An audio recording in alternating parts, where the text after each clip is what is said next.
Oh, okay. Okay. All right. Are you hanging around with her? Ah. Oh, okay. Oh, I didn't recognize you. When you get old, you don't recognize some people. But you've got to recognize her, right? If you know what's good for you. So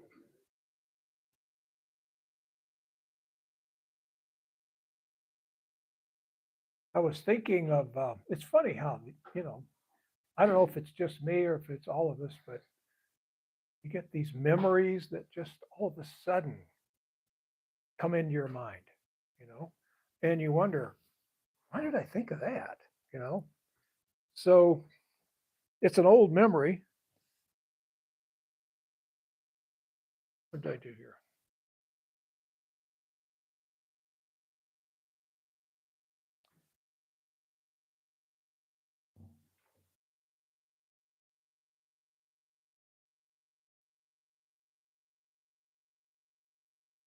All right. I'm sure you all remember 1960, the Drifters had that hit song, Save the Last Dance for Me. You remember that one, don't you? No, there aren't many people here old enough to remember that. But trust me, in 1960, there was a group named the Drifters, and I don't know if this was a one hit wonder or not. I don't know if the Drifters had any, I don't know anything about it. They had more? Yeah. Anyway, you'll remember that. This was everybody's, one of everybody's favorite songs, I think, in 1960, and for a long time thereafter. Save the Last Dance for Me. Huh? No, you don't know it, do you? Well, I brought the words because I thought there's a bunch of folks here not old enough to know. So I think this is really good. And I think Krishna whispered it in my ear. Else, why else would I remember this song, which I never really liked? But it had that thing that hits have. It gets in your mind. It's simple enough, and there's a melody that wants to repeat. So, whenever we can come up with something, some new melody that we want to play for our kirtan, it's very important. It's extremely important that it's a tune that will do that, that it will repeat, and that therefore, whenever people that hear it, when they go away, it'll just be playing in their head. So this thing, somehow or other, I think Krishna said, talk about this. So it's kind of a romantic.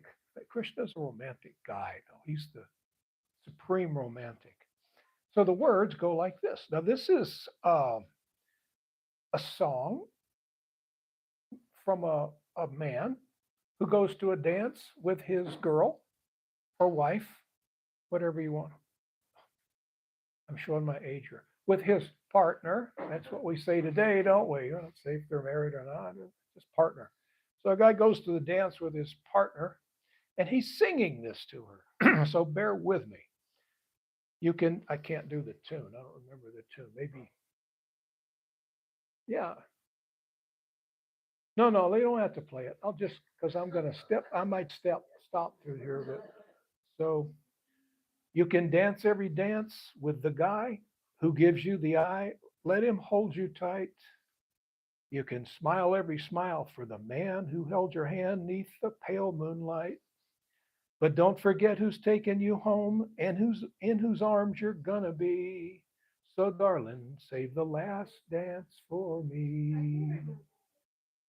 You remember that? Isn't that sweet? It goes on. Oh, I know that the music's fine, like sparkling wine. Go and have your fun. Laugh and sing, but while we're apart, don't give your heart to anyone. But don't forget who's taking you home and in whose arms you're gonna be. So, darling, save the last dance for me. Oh, then Krishna gets a little mellow, mushy here. Baby, don't you know I love you so? Can't you feel it when we touch? I will never let you go. I love you oh so much. You can dance, go on, carry on till the night is gone and it's time to go. If he asks if you're all alone, can he walk you home? You must tell him no. Because don't forget who's taking you home and in whose arms you're gonna be. So darling, save the last dance for me. Isn't that great? Huh? I mean, if you think of it in terms of Krishna, yeah, Yeah, Krishna kind of takes us home back to Godhead. So maybe yeah, the last dance for him, save that. What is that last dance? It's the love of our heart. it's this life. I would say for all of us in this room, this should be our last dance. We're not going to come back to this material world again after this. It's checkout time. It's time to go. This is the last dance. So Krishna is telling you, uh, I know you want to go and experience charms of others, which is exactly what happened to us. We decided, my dear Lord, I wonder what there is besides you. So Krishna is enough. He's more than enough. He's that from which everything cometh. So he's got it all. But we wonder, what else is there, Krishna? So we decided, I'm going to go check it out. And so this, you can imagine Krishna having some feeling like this. Go on, check it out. Look around. Dance with this one and dance with that one. Do what you feel you have to do away from me. But remember, when it's the last dance, save that for me. When you get tired of dancing life after life after life, death after death after death, when you get tired of that and you decide this is my last dance, just remember who's taking you home and who's in whose arms you're going to wind up. We're all going to get there. We're all going to end up in Krishna's arms in that tight embrace. We're all going to get there. So the question is, how soon will we do it and how do we do it? How do we do it and how quick can I? That's what I want. How do I get it and how quick can I get it? So this is the way a greedy mind might think. This is, you need to get a little greedy for Krishna. Krishna, I want you. Krishna, I demand you. Throw a tantrum. I want you, Krishna. I was in the store the other day and there was a kid that wanted something. I didn't see what it was. I just got away because I can't stand that. Ah! He wanted some of the bombs. No! I don't know about you guys, but I couldn't do that when I was maybe I'm a little envious. My mother wouldn't have tolerated that. It would have been lights out for me. I would have maybe tried it once, and I might have tried it once, but I certainly didn't do it twice.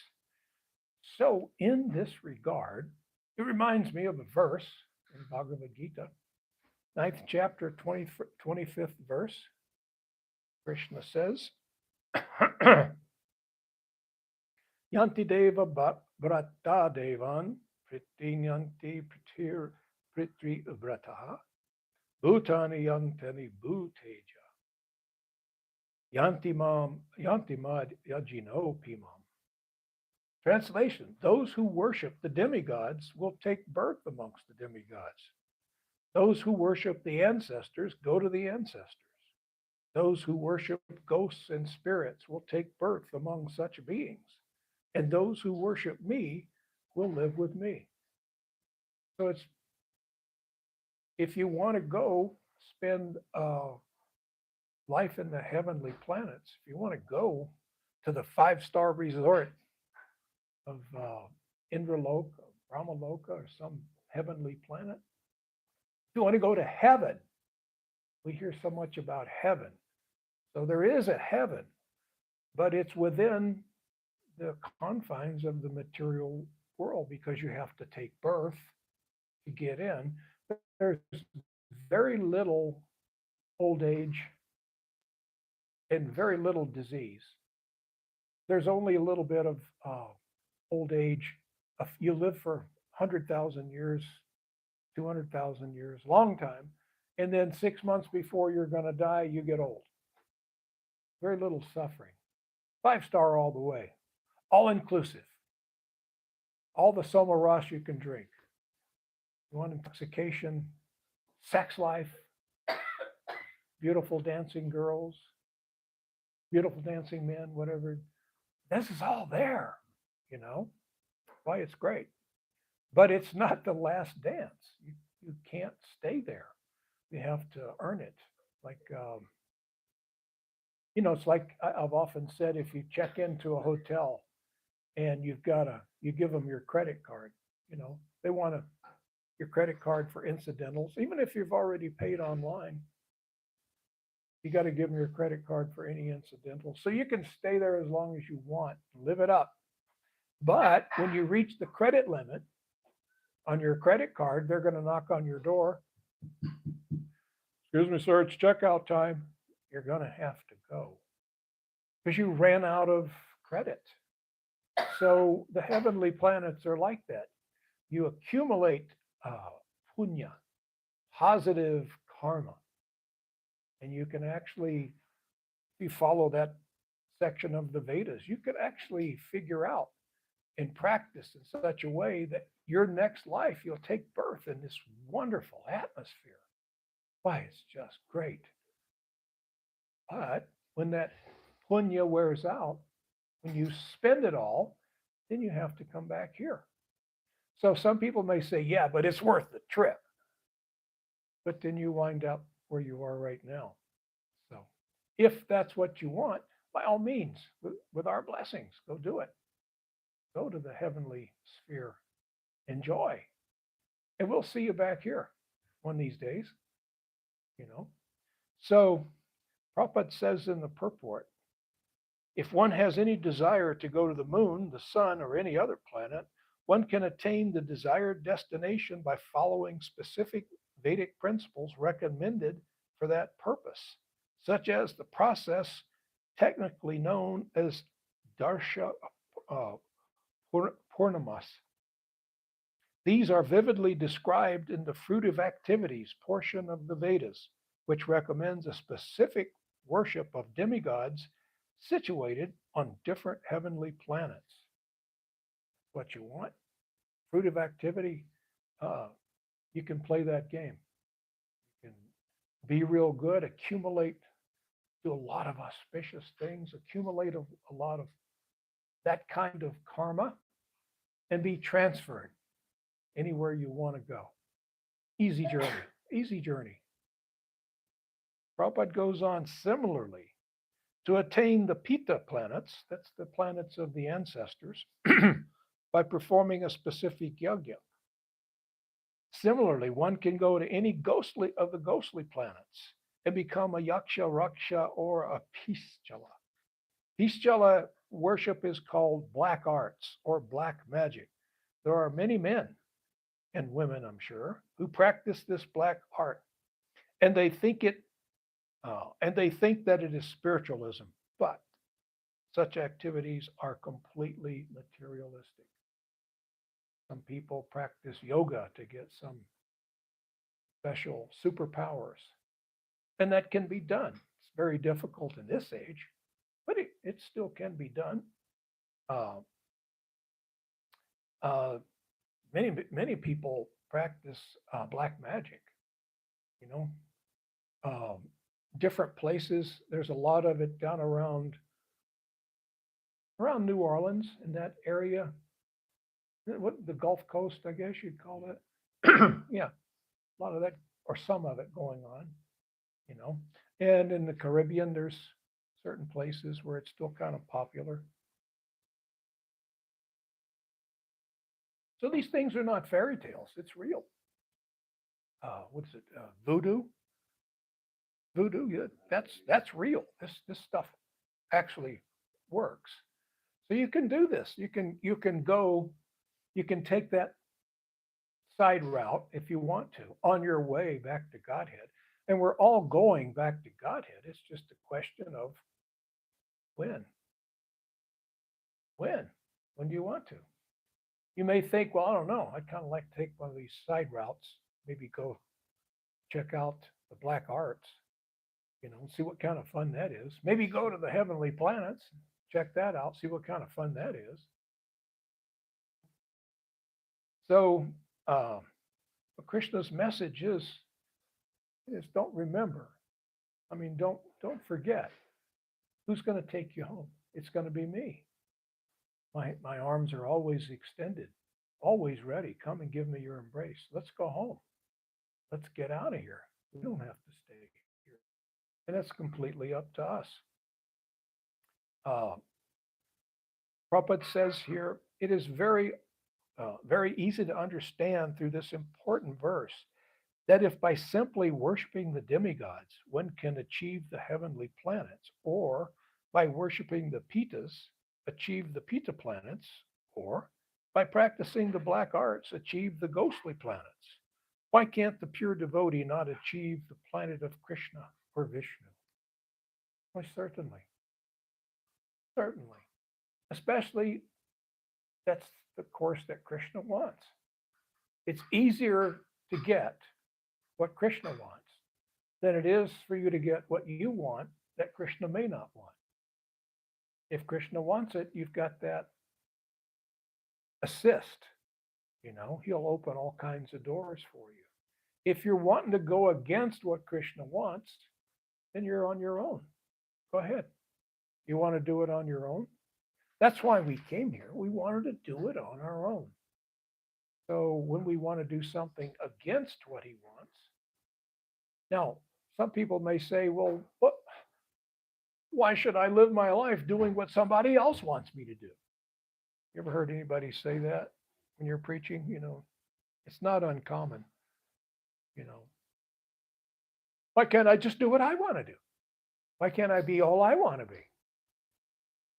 Because you don't really know what's available for you to be. It's like, I was in a restaurant years ago, and I went in and looked. You go to a restaurant, they give you a menu, and you look and you think, what can I eat? Okay, of the things that I can eat that don't have meat or whatever, this one and this one, these look good. I'll choose this one. And so somebody was sitting next to me, and I don't remember where this was. It was at some resort. I was there on a business meeting, some sort of a sales meeting or convention or something like that. Really, really nice resort. And because, the insurance companies, they always want to spend a lot of money and put you up in a really good place so that they can get your attention to make you sell their products and things like that. And so I told the waiter, I'm a vegetarian and I'm looking of these two here. He said, oh, you're a vegetarian? I said, yeah, I'll be right back. And he disappeared. I'm like, what, are they going to throw me out? I don't get it. Look, I just want to order. Anyway, he comes back with the head chef. It's one of these big 4 or 5-star resorts, and he's got the chef hat, and those chef coat. And of course, he's French.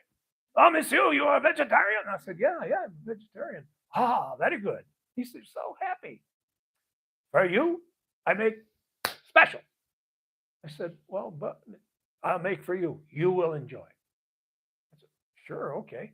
So, after a few minutes, they bring it out, and I'm looking, and it's like, oh, it was just, I don't remember what it was, but it was really sensational.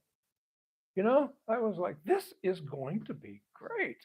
And anyway, in the meantime, someone had sat down at the table next to me. And I'm looking at this and I'm telling the waiter, wow, this is fantastic. And so the lady next to me, she was studying the menu and looking at my plate and looking, and she calls the waiter over and she said, I can't find what he's having on the menu.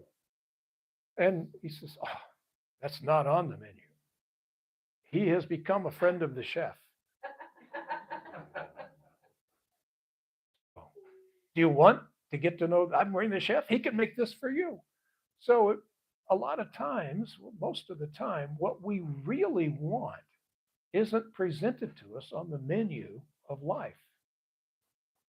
You know, I mean, really, we don't know what it is that will give us real permanent satisfaction, happiness. We have some ideas based on the material knowledge that we've gained so far in this life. We have some ideas of what will make us happy. But surely you've been someplace and I remember I never liked eggplant, until 1976 when I was hanging around in Mayapur outside of Srila Prabhupada's room. And I wasn't supposed to be there, but somehow or other I sneaked up there. I was a sneaky person. So I sneaked up there because I wanted to be outside of Prabhupada's room. And so Pusta Krishna Swami came out and he had Prabhupada's remnants. And he opened the door and stepped out and he says, "What are you doing here?" He was surprised. People don't just wander around outside of Prabhupada's room. And before I could speak, he said, "You want some of Prabhupada's remnants, don't you?" And I said, "Yeah." So he gave me a big handful of Prabhupada's remnants. And I noticed there was eggplant in there. But before I could think that I don't like eggplant, I started to eat it. And I thought, wow, this is divine. I love this. And I've loved it ever since. But it was cooked in a different way. Plus, it came off of Prabhupada's plate, cooked a little differently. I didn't know that was on the menu. Otherwise, I would have been telling people all my life, "Hey, I want some eggplant cooked like this. And if you can get it off of Prabhupada's plate, that'll even be better." You know. So we don't know. There's so much that we don't know. And when it comes to uh, full pleasure of you, the soul, we don't really know because we haven't tasted that in so long. We've been so covered over by the material energy, thinking that we're part of this. We only know what the material world has on its menu for us. We don't know what else is available. So the purpose of associating with devotees and reading Prabhupada's books is to learn, what are my options? What can I really do? What's really available for me? Because of the choices that I've been presented so far, I'm not doing that good. I'm always hankering for something a little bit more.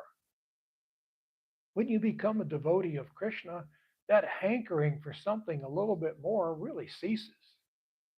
And you start getting into a period of gratitude and you live in gratitude. So many things that you see in your daily life, you're immediately grateful for. Things that you use in your devotional service. I mean, I'd say most of you, when you first see your japa beads in the morning, isn't that kind of a happy thing? It's like, oh, there you are. It gives you a feeling of happiness. So many things that uh, that we have in our devotional lives. As soon as you see them, there's some gratitude. Yeah.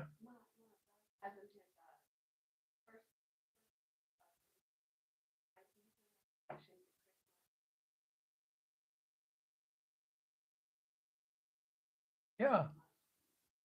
Yeah, we become attached to these things and grateful for them. So we live, actually, the devotee of Krishna gets inundated with things that give you great pleasure beyond the senses. Pleasure right there in the heart, a loving feeling of gratitude. Krishna, you're so kind. You're so kind. So once you get into that sphere of dealing with Krishna, he's going to take full advantage of it. Got to watch out for Krishna. He takes full advantage of you because then he'll start making our life even better and better with things that will make you think of him. Doors continue to open that lead to him. He won't force you, but boy, will he entice you. He'll certainly do that. That's fair. So Um, Prabhupada goes on. Let me finish these last two sentences here. Unfortunately, many people have no information of these sublime planets where Krishna and Vishnu live. Like I was saying, it's not on your menu. You don't know. I think, well, I'll just go to heaven. Everybody that I talk to that's of Christian faith or Catholic or whatever, they want to go to heaven. Every religion has some place that they want to go outside. And you talk to people, I've talked to people a lot. Listen, what do you want to do? What are you going to do when you get to heaven? What do you want? What's it going to be like? Well, all the people that I love will be there. Well, my wife will be there. Not my first and second wives. They're going to be in hell. But my third wife, she's going to be there, and our kids and mom and daddy and grandma and grandpa are going to be there, and my dog, you know. So in other words, they just want to recreate their material life in God's front yard, right? Because it's a really cool place. I mean, he's going to have a really good digs for me to live in, you know, and the place is just like fantastic. And I want to go there and I want to enjoy his home. So what are you and God? What do you plan on doing with God once you get to heaven? What? You and God, what are you guys going to do? What's the first thing you're going to do when you, well, you got it all planned out, you and your third wife and your kids and your mommy and daddy, grandma, grandpa, and the dogs and the cats, and these are all going to be reassembled up there. So what are you and God going to do? Oh, no, there's not a whole lot of plans uh, for that relationship with God. I just want his stuff. See, well, that's material consciousness. What makes you think that God is going to open the door for you to enter into his home, for you to just want his stuff? Really? What about this personal connection? And therefore, Krishna says, don't forget who's taking you home. I want to take you home to my home. And once we get there, you're going to be in my arms. So if you get there and you're going to be in Krishna's arms, are you going to be worried about your relatives or your dog, or,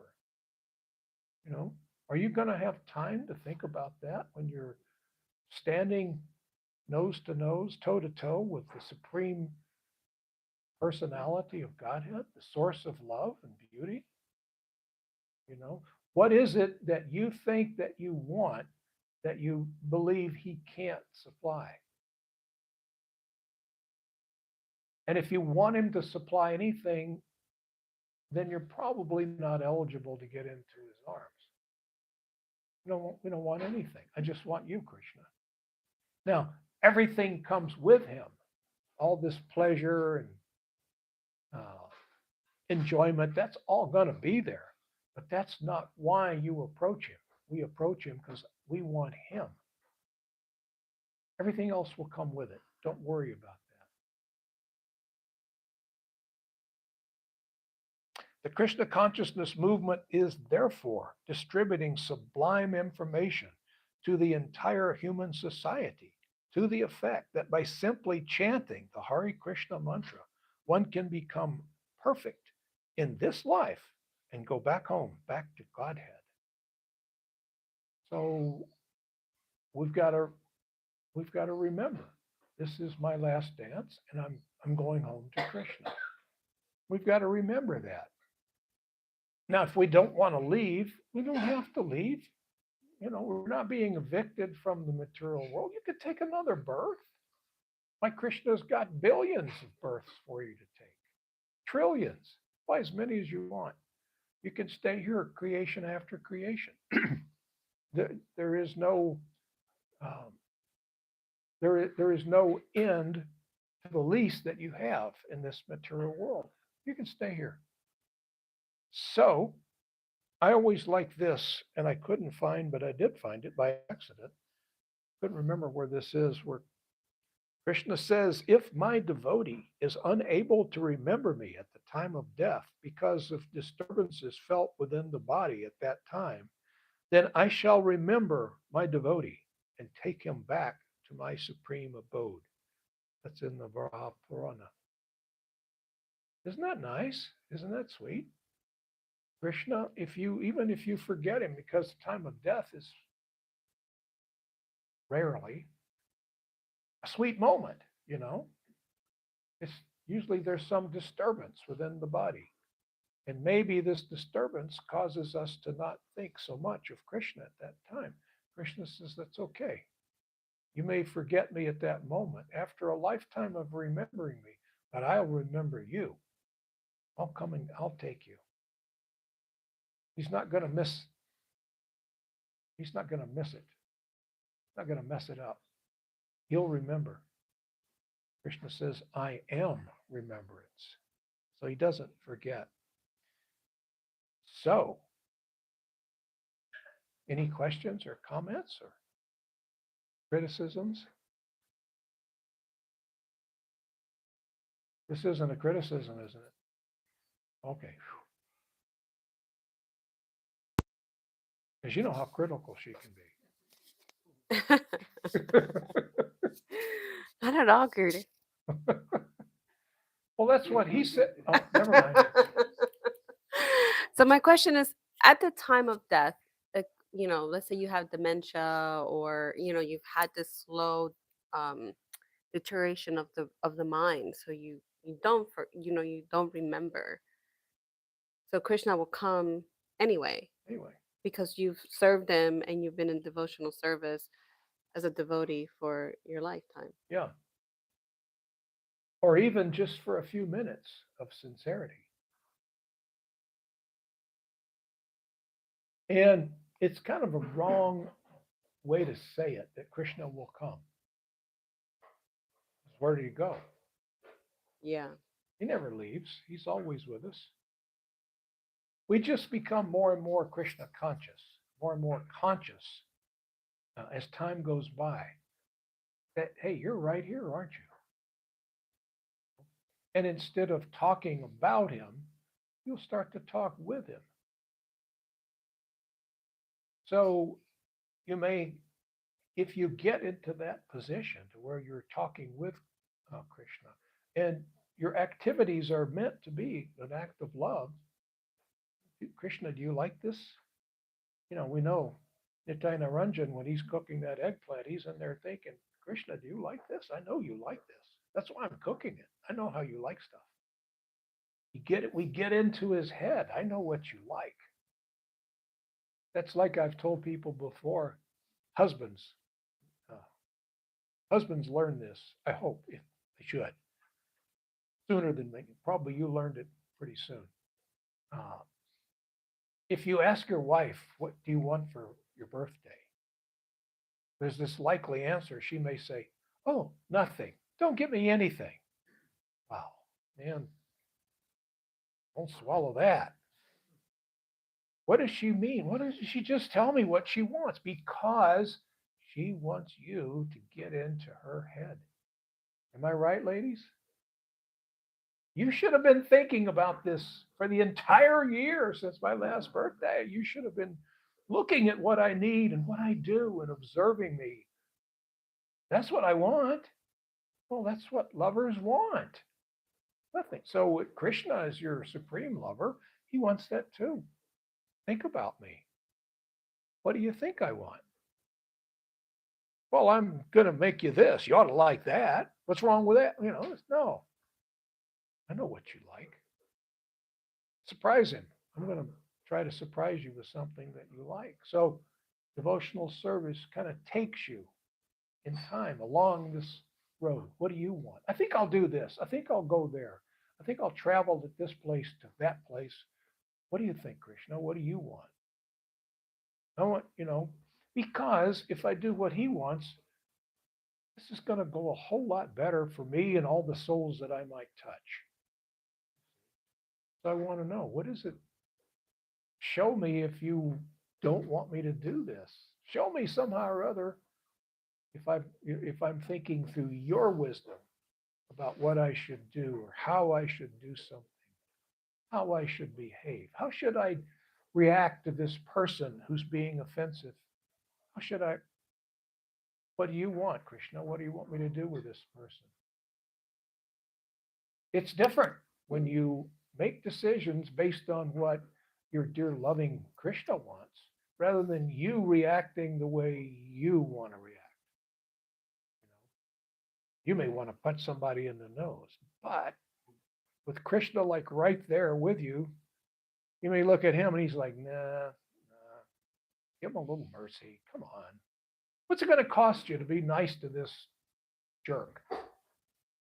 Person may be a jerk, but he's my jerk. And you were once my jerk, but now you're my devotee. So see if you can get him to be like you. And you think, I want to. So, you can do that. In your mind, you can punch him in the nose. And then to please Krishna, you be nice and maybe you can help them, because they're struggling like the rest of us. Typically, people that act like a jerk are just people who need a little bit of help. Really. So, how are we doing on time, Atul Govinda? Okay. Is that okay? Yeah. Did I answer your question? Okay.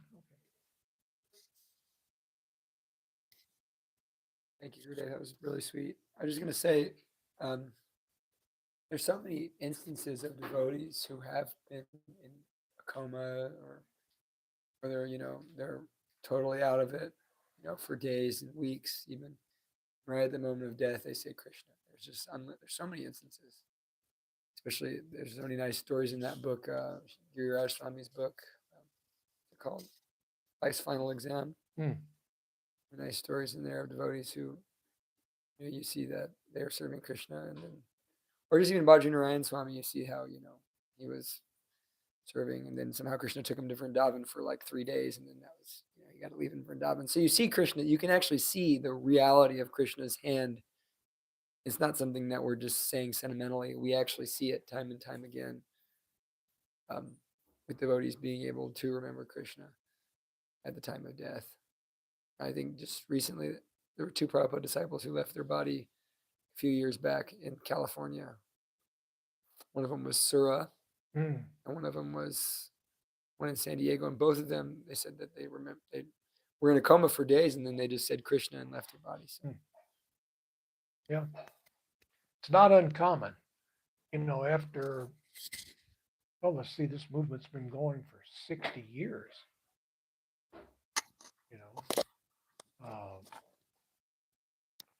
Yeah, I've been around since 1973, so that's 53 years. So in that time, especially in the last couple of decades, we've seen a lot of God brothers and God sisters leave their body. So there's been so many of them that we get to see a commonality here. People who leave, and it's not like a normal death. Like you say, they may be in coma for days, and then, they're finished. They're gone. Doctor knows they're probably not going to wake up. Everybody knows that, but don't pull the plug yet. Let's just see. And then they kind of open their eyes. They say Krishna and leave. There was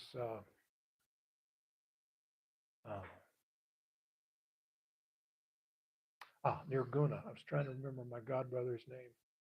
Nirguna. He left his body several years ago in Mayapur. And so he asked, I think it might have been Jaipataka Swami. He asked him, when will I know what my eternal relationship is with Krishna? And Jaipataka Swami told him, you'll know. He was dying of cancer, in and out of consciousness. And so Jaipataka Swami said, you'll know before you die. I will?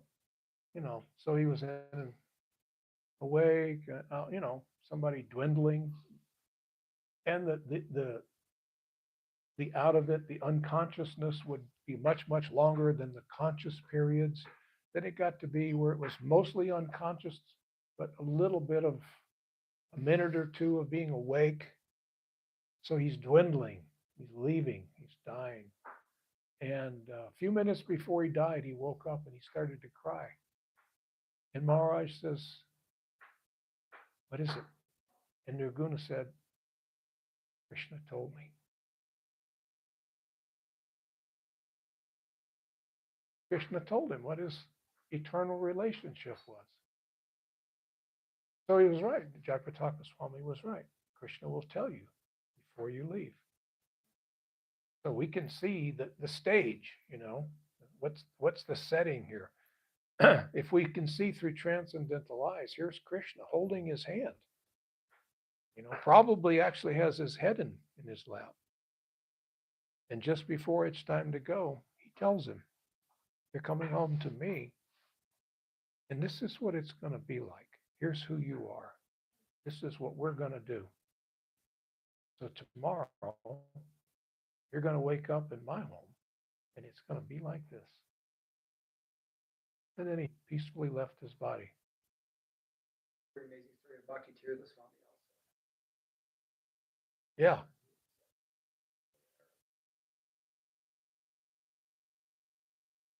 Yeah.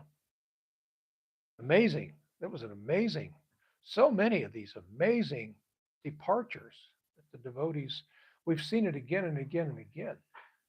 At the time of death, people usually they're not very good at faking because it's a desperate moment, I mean, they're clinging. They don't know. The average person has no idea what to expect, and there's this bodily disturbance. And so it's pretty hard to be an actor at that time and act, like I'm feeling this, I'm feeling that. Why would you want to do that? You're dying. Basically, if you're not in a state of bliss, you'd want everybody to get the heck out of my room. Let me die in peace, okay? Stop that kartals and the drum. Take it out of here. Let me die. So, no. What's really going on? The devotee is able to see transcendentally what's really happening. You see, so when there's struggles amongst one another, we have to take a step back, put life on pause, hit that little pause button, take a step back and analyze what's really going on here. Why is this person behaving that way? Why am I reacting like a jerk? Well, in material consciousness, okay, you say I'm reacting like a jerk, but I'm right here. It doesn't matter if you're right. There's nothing to do with it. What about this person? They're acting like a jerk. Maybe they need your love. They need your mercy. Maybe they just need attention. Now, maybe you can't help them, and maybe you can't associate very closely with them. That may be something you'll have to determine, but let's find out. Let's pause things, analyze it, look at it through Krishna's eyes, and maybe ask Krishna, "What do you think you want? What do you want me to do?" I want to punch him in the nose, but hey, look, what do you want? I'm going to punch him in the nose. I would, but I don't want to hear your mouth. Krishna's going, "Why'd you do that?" We don't want to hurt Krishna's heart. Well, Krishna doesn't want you to punch that person in the nose or even to talk badly about them. So, what else? Yes, Vanessa, the devotee soon to no longer be Vanessa. You were speaking about the end of life and how we are kind of distracted because we're all vulnerable to that bodily disturbance. Kirtaneshwar was also talking in class about how we're all disturbed biologically, you know. So that's something on an even platform we can all agree with. But and I was reading today about how there's that, detachment from the activities of the body. And I guess what would be your advice for us personally to be able to more detach from those activities? It comes natural the more that we attach to Krishna. You know, it's very difficult for us to do that because we're under the influence of Maya, the illusory energy. We're believing I am this body, so I want to enjoy. So I need the only thing on my menu to enjoy is things that I can experience through the body. You know, so that means my senses. I can only enjoy through my senses because I am this body. So I'm depending on something I can taste, smell, hear, see, touch. And so, but you are so much more unlimited than that, you see.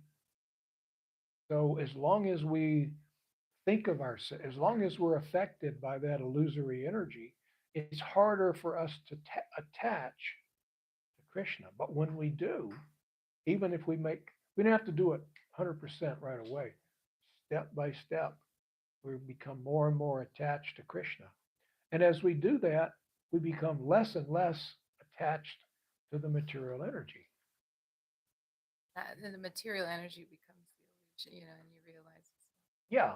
I mean, it's like, somebody pulls a joke on you. Like when we were kids, we used to take like a dollar bill and attach a string to it and put it on the sidewalk. And somebody would come walking by and they'd say, "Oh, money." And they reach to get it. You pull the string, well, that works. Almost everybody will reach for that. But it's not going to work the second time. Second time that person comes by, they're just going to walk right on by. So it's kind of like, fool me once, shame on you. Fool me twice, shame on me. So we start to learn, so wait a minute. My dear illusory energy, you've pulled this on me before, and I fell for it. You won. I believed you, and I went for it. But I don't do that anymore. I've come to a higher consciousness. So attachment to the material energy starts to fade. I mean, you don't have to do anything special to make it go away. You don't have to meditate on being less and less attached. Maybe we will, but you don't have to, because you become more and more detached as you get more and more attached to Krishna.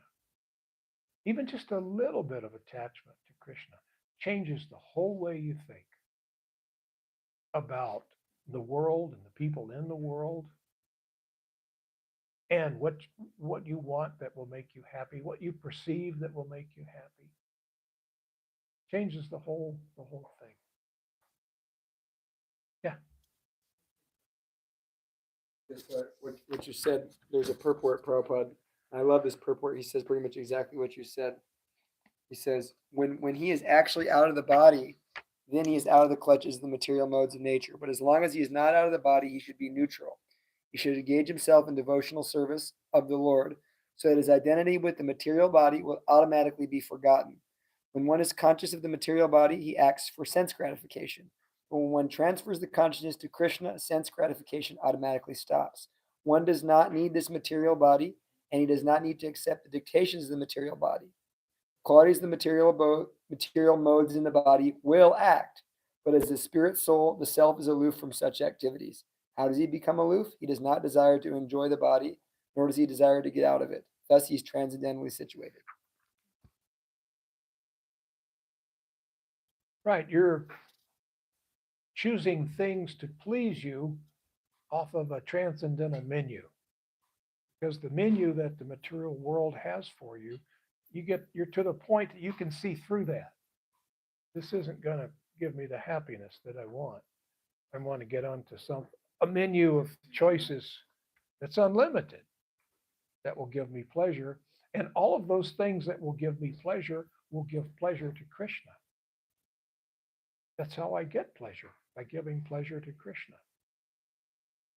that's kind of hard for us to turn around because in the material world, people will tell you, you got to watch out for good old number one. You got to take care of yourself. You know, well, go out there and be all you can be. Follow your dream. Don't you love it when you hear people say that? Follow your dream. What is that supposed to mean? These are the words of the ignorant. And I'm not trying to be mean or nasty. You can just see. Follow your dream. What's wrong with reality?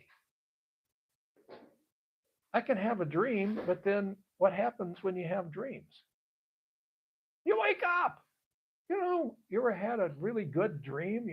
Having some nice dream. You're with somebody you like, and right in the middle of a conversation, a sentence that you're saying or they're saying to you, you wake up. Somebody wakes you with something, and it's all gone. I don't want to follow my dream. I want my reality. And my reality is Krishna and my love affair with Krishna. I want it. It's mine. I demand it. I want it. I'm not going to let the material energy deny me. I want it. So when we start thinking like that, Krishna says, oh,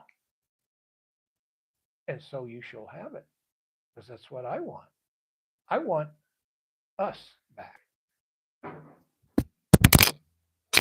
I want our relationship back. And so do you. We want our relationship back with Krishna. We want that more than anything. Okay, according to the old. Oh, I'm sorry. Are there certain things you could? Oh, are there certain things you could do like on a daily basis to ensure or like make it more likely that you can end up in the afterlife in like the ancestral planet? To go to the ancestral world? Yeah, just like specify or to Yeah. yeah. If that is your desire, and if that's what you want, then the source, Krishna, God, whatever we want to call him, the universe, will give you the knowledge to go there. You want to go to the world of the ancestors. So whatever we desire, we're going to get. You know, we're dealing with the Supreme Personality of Godhead, and he can give you anything you want. And we're like spoiled children. He'll always give us exactly what we ask for. It may not be tomorrow, but you will get it. So we have to be very careful what we desire. And if we ask anything from him, I'm speaking from personal experience, be very, very specific what you ask for. And he'll give it to you. Now he may give it to you later than you anticipate, but he may give it to you like it may hit you in the face. It's possible for you to ask something from God, and then when you turn around and you walk out the door, you've walked into a whole different world. The whole world is different. Now that is a fact that can and does happen. So be careful what you ask him for, because you're going to get it. Oh, okay. Is it true that we pass through the is it Pitalok, the ancestor realm of the is that Pitaloka or no? Pitaloka? Pitaloka, Pitaloka. that we We pass pass through there, no? Or on our is it- way. yeah, on our way. I have no knowledge that that's a guarantee. Wasn't sure if I read that or curious. I heard you pass through the heavenly planets. Yeah. I've heard I have a plan to just keep my head in Krishna's back, so I don't. I've heard that you pass through the heavenly planets, but Pitaloka, I don't know. Yeah, when we go through the heavenly planets, we probably need tunnel vision, you know. No Krishna's hair until we get You know, Time and feelings, that's so attractive. yeah. We desire to stay there, you know. Wouldn't you like to get off of that plane? You're just going to Krishna. What does he have? He's a poor cowherd boy. You know, come on, stay with us. Look at the wealth that we have. Why, they're so wealthy in the heavenly planets that they use gold for landfill. They don't reuse gold. When you use it, you throw it away. All buildings are made of lapis lazuli. Yeah. All right. Thank you all so much. All glories to Srila Prabhupada. It's interesting enough in the Bible and in the Egyptian religion, they have lapis lazuli. Is it really? Yeah, streets of gold.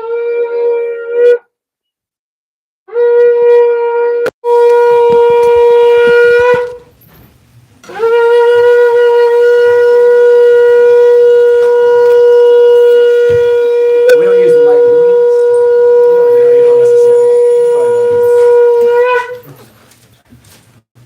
Namo Vishnu Padaya Krishna Prishtaya Bhutale Srimate Bhakti Vedanta Swami Iti Namane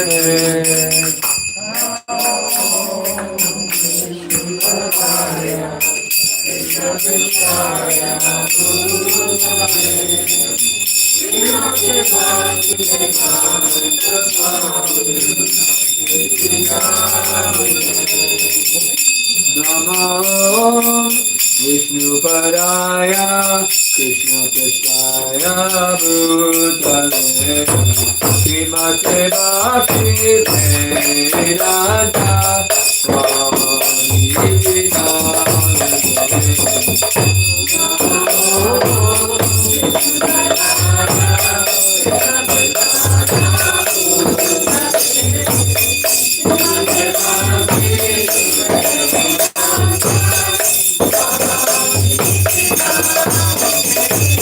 Namaste Saraswati Devi Gauravani Pracharine Nirvishesha Shunyavani Bhakti-sari Pracharine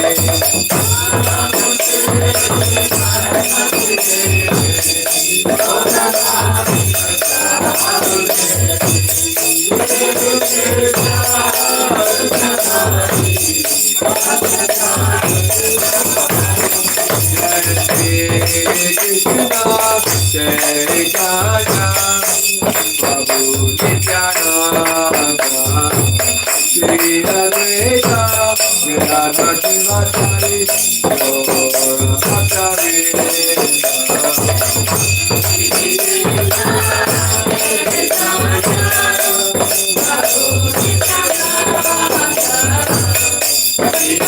Gaura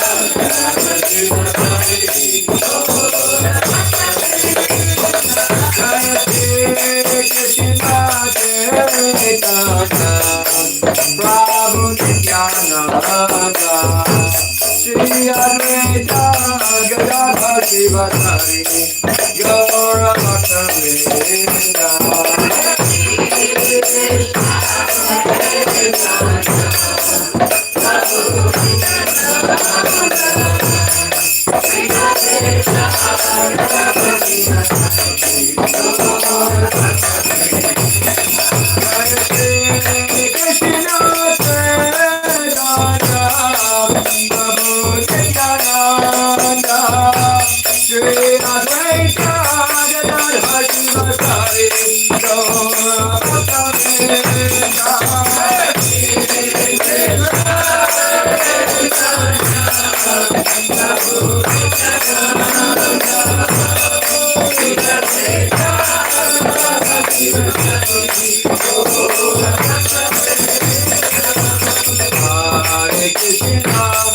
Hare Krishna, Krishna Krishna, Hare Hare, Hare Rama, Hare Rama, Rama Rama, Hare Hare.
Jai Om Vishnu Pad Paramahamsa Parabhijakacharya Astota Sri Srimad His Divine Grace Srila A.C. Bhaktivedanta Swami Srila Prabhupada Ki Jai Om Vishnu Pad Paramahamsa Parabhijakacharya Astota Sri Srimad His Divine Grace Srila Bhakti Saranta Saraswati Goswami Maharaj Prabhupada Ki Ananta Koti Vaishnava Vrinda Ki Namacharya Srila Haridas Thakur Prem Sikhao Sri Krishna Chaitanya Prabhu Nityananda Sri Advaita Gadadhar Shiva Sadi Gaur Bhakta Vrinda Ki Sri Radha Krishna Gopinath Sharmakun Radha Kun Giri Govardhan Ki Srila Prabhupada Ki Jai Mantra Oasis Ki Jai C.C. Garni Thai Ki Jai C.C. Jagannath Baladev Subhadra Devi Ki Jai Sri Radha Raman Ki Jai, Bhakti Devi Ki Jai, Tulsi Devi Ki Jai, Gaur Premanande. All glories to the assembled devotees.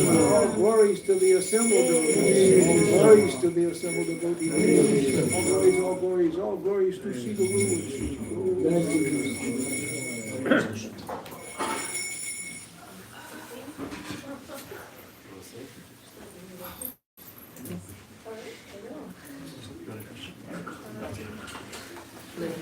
Nrsimhadev Bhagavan Ki Jai, Maharaj Ki Jai. Namaste Narasingaya. Namaste Narasingaya.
Thank you.